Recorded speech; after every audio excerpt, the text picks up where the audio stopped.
ဘယ်ဟာကိုပဲတွေ့တာမှုရှိလာပြီဆိုလို့ရှိရင်စွန့်လွတ်မှုကိုစွန့်လွတ်ရမယ့်အချိန်ကိုတွေးလိုက်တာနဲ့တပြိုင်နက်တောကဖြစ်သွားဆုံးရှုံးတဲ့အခါမှာလည်းတောကဖြစ်သွားအဲ့ဒီတောကကိုဘယ်သူကဖိတ်ခေါ်လာတာတော့လို့ဆိုရင်တွေ့တာမှုကဖိတ်ခေါ်လာတာဒါကလက်တွေ့ရှုဆင်ခြင်းကြည့်လို့ရတဲ့အနေအထားတစ်ခုပေါ့ဘုန်းကြီးတို့တွေတန်တရားထဲမှာခရီးသွားနေကြတာပြောကြတယ်ကိုယ်ဝန်ကိုထမ်းကိုလန်းကိုသွားတယောက်တည်းသွားကြတာမှတ်နေသို့တော့တယောက်တည်းလို့ပုဂ္ဂိုလ်အနေနဲ့ပြောရတော့လဲပဲဘာကနေရှေ့ဆောင်လမ်းပြနဲ့သွားလဲလို့ဆိုရင်တဏှာဆိုတဲ့ဘဝတဏှာလို့ခေါ်တဲ့ဘဝပေါ်မှာတွေ့တာမှုကခေါင်းဆောင်သွားသူလမ်းပြတဲ့နောက်လိုက်သွားကြနှစ်သက်မှုတွေ့တာမှုကိုအခြေပြုပြီးတော့ကံတရားတွေလုပ်ကြတယ်အမှန်မသိတဲ့အဝိဇ္ဇာကနေပြီးတော့လွယ်မှားသွားအောင်အထင်အမြင်တွေဖြစ်လာအောင်ဖန်တီးပေးတယ်တဏှာကကျင့်နှံ့မှုတွေဖြစ်အောင်လုပ်ပေးတယ်ကံတရားကနေပြီးတော့တွန်းထုတ်ပေးလိုက်တယ်ဟောတဏှာရဲ့အဝိဇ္ဇာရဲ့ကံရဲ့ဒီသုံးခုကပေါင်းပြီးတော့ဘုန်းကြီးတို့ဘဝတွေကိုရှေ့ဆောင်ပေးနေတာ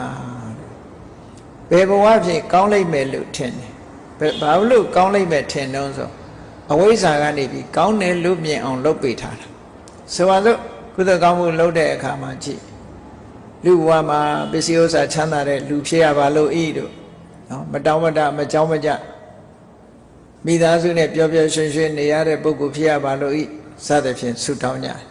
အေးနတ်ပြည်၌ဖြစ်ရပါလို့ဤနဲ့ဆုတောင်းကြဒါကဘသူကတောင်းခိုင်းတာတော့ဆိုအမှန်မသိခြင်းဆိုတဲ့အဝိဇ္ဇာအဲ့ဒီအဝိဇ္ဇာကမျက်လှည့်ပြထားသည့်အတွက်ကြောင့်တဏှာကလိုချင်တာတွေပေါ်လာအဲ့ဒီလိုချင်မှုကြောင့်ဒီလိုဆန္ဒတွေထုတ်ဖော်လာ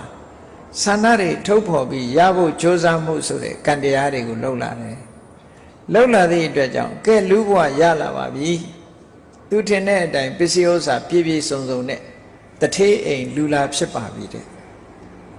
နော်မချမ်းသာဘူးလားချမ်းသာတယ်ငယ်ငယ်လေးတွေကမိသားစုပြည့်ပြည့်စုံစုံနဲ့နေရတယ်ပျော်ပျော်ရွှင်ရွှင်အေးနောက်ဆုံးအချိန်ရောက်လာတဲ့အခါကျတော့ဒီပျော်ပွဲရွှင်ပွဲလေးတွေဟာအဆုံးသတ်သွားပြန်တာဘာနဲ့ရင်ဆိုင်ရတော့ဆိုအိုခြင်းတရားနဲ့လည်းရင်ဆိုင်ရပြန်တယ်ကိုလိုချင်တဲ့ဘဝလေးမှာဘာနဲ့အဆုံးသတ်တော့ဆိုအိုခြင်းနဲ့အဆုံးသတ်တယ်